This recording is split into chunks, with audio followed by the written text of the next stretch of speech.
Every time you order something online, there's an entire system that quietly runs into gear. Warehouses that pack, sort and ship millions of parcels every single day. It looks smooth on the surface, but behind all of that speed is a lot of chaos. Because let's face it, we have all become impatient shoppers.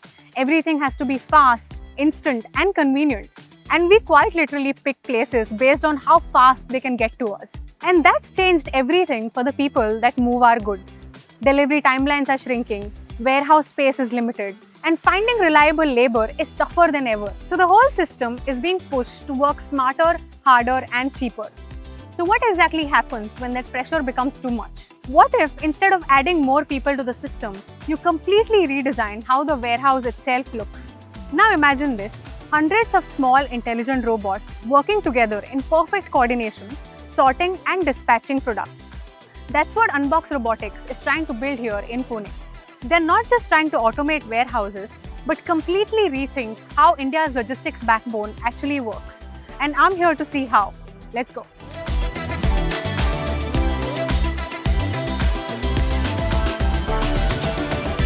Hi Tanvi. How's it going? Good. Nice. Lovely to meet you as well. Good morning. Good morning. We're very happy to be here. Looks very exciting. What does your day look like? We just started the day. We have been busy with several things going on. A lot of scale-up activities are going on this year. So a lot of our bandwidth is going in expansion, as well as now we are looking to close the next round of funding. India's e-commerce boom is massive and still getting bigger. Every day, around 30 million packages move through these warehouses. And we are so spoiled that we expect same-day deliveries. And that business itself is expected to grow 20% every year. But here's the surprising part. Most of these warehouses still operate almost exactly the way they did a decade ago. Rows of racks, workers walking kilometers a day, hand sorting by pin code. Now this system works when you're handling a few thousand parcels a day. It falls apart the moment the volume jumps to tens of thousands, especially when customers expect same day or next day delivery. That is the exact gap Unbox is solving, the sorting layer that keeps the whole system running on time. So you started Unbox back in 2019 and deep tech wasn't exactly a buzzword in India, right? Not many people were building hardware. What made you feel like it was the right moment to jump in? We had a very good exposure of warehouse automation industry globally, not just India, but we used to work with several robotics companies in India as well as outside India. We found certain gaps which were not getting filled by those companies. So we felt that why can't we build our own company to solve those gaps? Most people rarely think about the journey from actually placing that order to getting that order. And you've built an entire company around that invisible moment. What did you see inside of a warehouse that made you think, okay, this cannot continue like this? Right from the time of placing an order from, let's say, by a consumer, the warehouse needs to have a certain set of activities. Right from, let's say, inbound, where you receive the items in the warehouse, then you store it, then you pick those items on the, let's say, based on the order list. Then you have to sort those out as per the orders. Then you have to pick those orders. And then you have further sorting as per the regions, pin codes or zip codes. People are trying to automate each and every process using different kind of technologies. Our journey started with sorting as a use case. We were like, can we build a company focusing on certain select sorting related processes or sortation processes and become a best player in that category? So within sorting, there are different types of use cases. Let's imagine you're running a warehouse. You're getting, let's say, 50,000 orders every day. You may have to sort those orders as per the unique customer IDs. So let's say you order a shirt and jeans. You don't want these shirt and jeans to come in different packages. You want those to be combined in one package. So I need to know that, okay, this shirt and jeans belongs to, let's say, Tanvi's order ID. I need to sort it out as per that unique order. So let's say your orders have been sorted. Now your order needs to be packed. Once that is done, I need to now sort these out as per regions. And then parcel goes to the next facility. The next facility is generally a sorting center. Again, the job is to identify the package, know the location, and sort that package into the right bag or a box or a trolley. Logic is same, philosophy is same, but the scale might be different. The number of robots might be different in those facilities. And then finally the package reaches the final delivery hub. So in India, generally these delivery hubs can be smaller hubs like 3,000, 5,000 square feet. Again, one more type of sorting. Now finally it reaches you. Now let's say you don't like the shirt, you want to return it back to the retailer or an e-commerce company it came from. Again, somebody will come to you, they will pick it up. they will again have to process it in returns. So they have to sort this back to origin. So they need to know now that, okay, this package belongs to this retailer or this warehouse. Sorting is happening everywhere.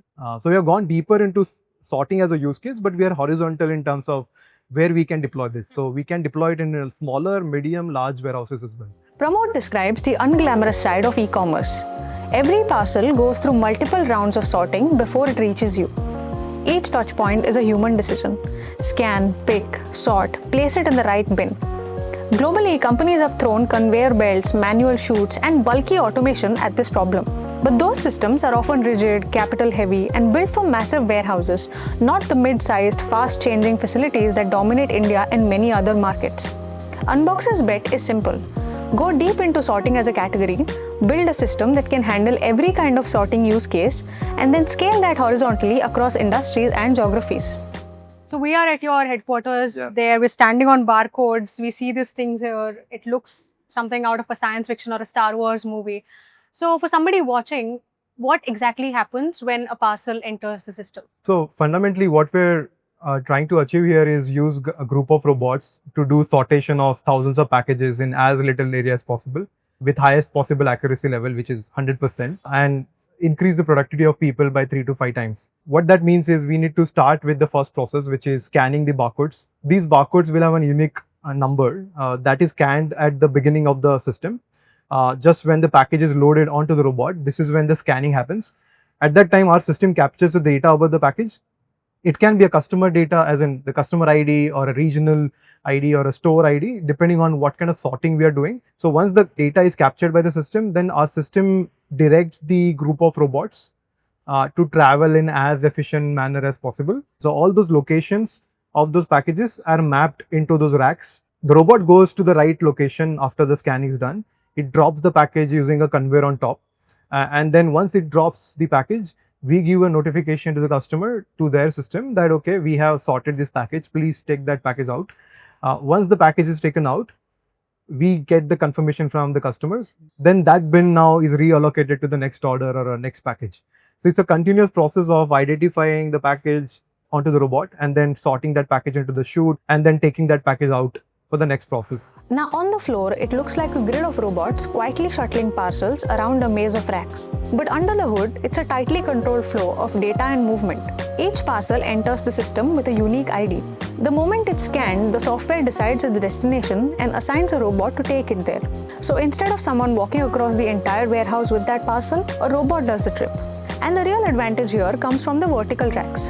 By mapping destinations upwards with more levels, Unbox can compress what used to be spread out over a huge area into a much tighter space. So you call it swarm robotics. Sounds very fancy, also very mysterious at the same time. Break that down for us. And also, how do these robots actually coordinate between themselves? So we call it swarm robotics because we are applying principles from swarm intelligence, which is technically inspired by how, let's say, birds or ants coordinate with each other. Now, in our case, our ants are our robots, and we don't want our robots to follow a line like ants and create a traffic. So the idea is to apply the same principles in a negative fashion. We call it like a negative ant colony optimization, and then trying to avoid the traffic areas, trying to avoid the congestion areas, and the system will always have a dynamic decision making in real time. So you claim that you can set up the entire system in say 2 to 4 weeks. Most of the warehouses take months to automate. So how exactly are you pulling this off? What we need is like a group of robots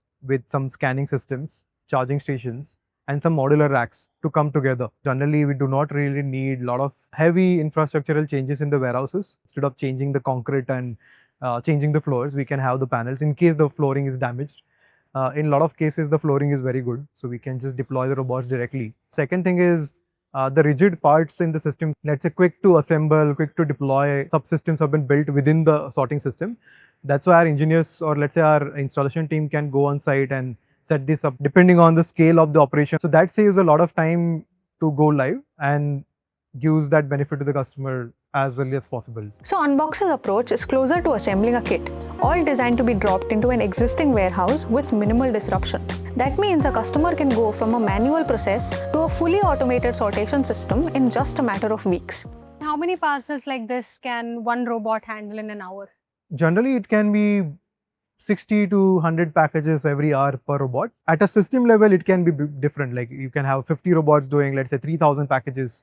So that equation changes depending on how big the layout is. Overseeing it all on the warehouse floor is Rishabh Rai, Unbox's head of operations. So every warehouse has its own challenges and own layout, right? So how do the robots actually adapt to these different situations? So every warehouse, every customer problem statement is studied first. Our solutions team talks to the customer, understand the problem statement, and then they provide a right set of the hardware that needs to be installed at the warehouse in order to automate it. So a warehouse typically can have 10 robots, or a warehouse can typically have 100 robots. So what kind of an parcel sortation or an order consolidation the customer needs, on basis of that we declare a bill of material or the set of hardware that needs to be installed at a warehouse. No two warehouses look the same. Layouts, volumes, product types, and peak season patterns all vary.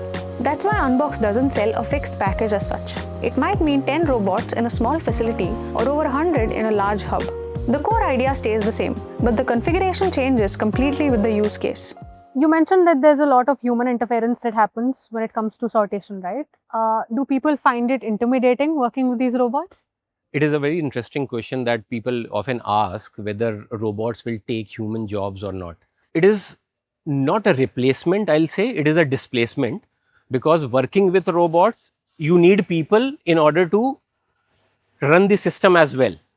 So robots will do the redundant task or the repetitive task, while the people are more into critical thinking and the emotional intelligence part of it. So robots will not replace human jobs, but they will level up the amount of thinking or the amount of intelligence we put into the system.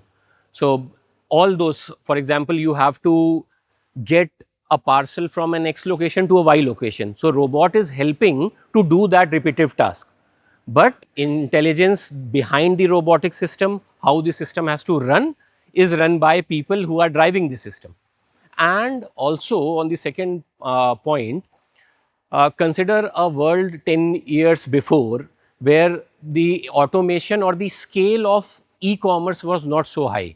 Now every household is ordering stuff through their mobile. So the quantum of orders have increased. So it is not possible for humans to run physically in a warehouse and taking parcels and map or complete the amount of orders that our warehouses are getting now. Now, if you think about the warehouse workers, the arrival of robots changes the nature of the job and not the number of jobs. Instead of walking long distances and making repetitive sorting decisions all day, people work at fixed stations. The robots take over the low skill, high fatigue movement, and the humans handle the judgment calls. As order volumes keep rising and attrition in warehouse roles stays high, most customers don't see automation as a way to cut people out, but as the only realistic way to keep up. The data also backs this. In India, automation has improved warehouse productivity by up to 30%. It has also cut labor costs by up to 40%. So things don't always go perfectly, right? Yeah. It's hardware, it's software involved. What happens when a robot goes down? Does the entire system collapse? So there are two kinds of solution. One is a conveyor kind of a solution, when the entire conveyor is moving and the parcels are getting sorted. And one is a very modular kind of a solution, where if anything goes wrong, you can take that module out, fix it and put it back into the system. So our solution is a very modular solution. You have number of robots on a site which are running. If any robot by any chance, by any failure goes down, I'll take the robot out and the system will keep running with one robot less. And as soon as the robot is fixed, I'll induct that robot in the system. In automation, uptime is everything. A single failure on a monolithic conveyor can stall an entire line. But here, the risk is very distributed. Each robot is a module of its own. And when a robot goes down, it's taken out of the grid to repair. The rest of the grid continues running normally. That's exactly how Unbox can commit to high availability, by making sure no single point of failure can stop the entire operation. So when you walk into a room with a client, what is their biggest hesitation and how do you convince them that the automation is really worth it? So there is an inherent need of automation fundamentally, but they're just looking at a trusted solution provider who can solve their problem statement. And what we do is like we have our own business case templates where we can show that how much productivity gains they can do with our system, how much cost savings they can do, and with almost like 100% accuracy levels. So it gives a very clear cut, let's say, financial benefit analysis when we try to pitch our solutions. So we're able to prove the economical benefits even in the Indian ecosystem, despite the fact that the labor cost is low. For example, as I mentioned, now we are deploying one of our largest systems in Belgium, where we are deploying 155 robots from Unbox in one warehouse. This just shows that okay, how willing companies are to adopt this kind of technology. This feels like a big investment upfront. Is it subscription based or like a one-time payment? So actually, we give both the options to the customers. One option is to go for a capex investment, buy the assets, buy the robots and the subsystems, and then pay a recurring charge to maintain those systems, or let's say maintain the software year on year. We also give them a robot as a service model where we can charge them on a per robot per month basis. So we have certain sites operating on a subscription. So we have robots running there and we are getting like a monthly fee from them, where they enjoy that benefit of not putting initial upfront capital, and still they can get the benefits of automation. So of course we have different pricing for India versus let's say other countries. Depending on the region, we have different pricing. Also, we have different models as well, depending on compliance levels. So we charge them a certain fee per month per robot. And at a fleet level, of course, the fee can be determined based on the size of the fleet. Building a hardware-heavy company out of India is not easy. Most precision electronic parts are still imported, and the robotics ecosystem is still trying to catch up. India has around 4 robots for every 10,000 manufacturing workers, which is one of the lowest rates in the world. In China, though, that number is closer to 400. This is shaped by high costs, risk aversion among SMEs, and limited awareness of what automation can actually unlock. India buys around 60 to 70% of its electronic components from China and Hong Kong, including critical PCBs and chips. Unbox leans on a mix of domestic suppliers, global OEMs with an India presence, and components that they've designed themselves. The goal is not 100% localization at any cost. It's to build a supply chain that can survive shocks, keep costs in check, and still meet export requirements. So building a hardware company, and that too a robotics company in India, is extremely rare and very, very brave, right? What was the hardest part of building this here? I think manufacturing ecosystem in India is growing now. That's a fortunate sign. The difficult part for us is identifying the right set of suppliers who are export ready, like because we are building something which is, let's say, getting deployed globally with certain compliance or certification requirements. So finding those select vendors and nurturing them and adopting to our own needs needs some kind of an effort from our team as well. It's not so straightforward anymore. The other thing was getting the right talent. Slowly, I think we are on the right track, just that it will take some time to become a mature ecosystem. So you've raised over $10 million as of now, and you are on your way to raising more money in the coming months. What does funding enable for you? What does it unlock for you? The idea is to raise this and grow exponentially in the overseas markets where we have seen a natural traction without much of a marketing dollars being spent there. So we want to put in these let's say investments into different buckets like GTM in the US, Europe, certain other geographies in the coming years. We also want to strengthen our manufacturing. Currently, we are in the process of scale up, so that site is not really sustainable for long term because we are getting more and more volumes. So very soon we will be going for a new manufacturing site. Overall, the idea is to get ready for the scale we wanted always. So I think now that time has come. Globally, warehouse automation still has plenty of headroom. Only about 18% of warehouses are automated today, and by 2027, that number will rise to just around 26%. India starts from an even lower base, even though our e-commerce and retail volumes are growing much faster. That mix of low penetration and high volume makes automation less of a choice and more of a necessity. So global giants have been automating for years, and India is doing it now in its own small and scrappy way. What do you think the next decade of India's automation is going to look like? So if you look at global data, within our space, the penetration of automation has been around 20% or 25% in the Western markets. Still, let's say relatively lower number. There's a lot of room to grow even those markets. India is of course much lower. India has a long way to go. But with the manufacturing scale up, the retail e-commerce market going, I think it's a matter of just time that India starts adopting more and more robotics and more automation in factories, warehouses. And I think it will be a natural progression towards that. And I'm sure that India will be doing the same way, or maybe have a better learning than the other countries as well. Because now we are looking at what has worked, what has not worked from those markets, and we can adopt to the right technologies. Currently, I would say the best way is to look at it from case by case or a company by company rather than looking at the entire country, because even in India you have several large companies which are on par with the global giants of those companies outside India. They can always adopt to what is the best in class technology, but from technology adoption perspective, India has a very good potential because we have the volumes. Our e-commerce growth is happening pretty fast, and we also have a talent to kind of build these systems as well and adopt these systems. So I think we are on the right track as the manufacturing and the retail and e-commerce industries grow. Sure that these technologies will be adopted in India as well. Unbox isn't trying to change what we buy. They're trying to change what happens after we buy it. And in a world that runs on movement, this might be one of the most important innovations of all. For them, this is business.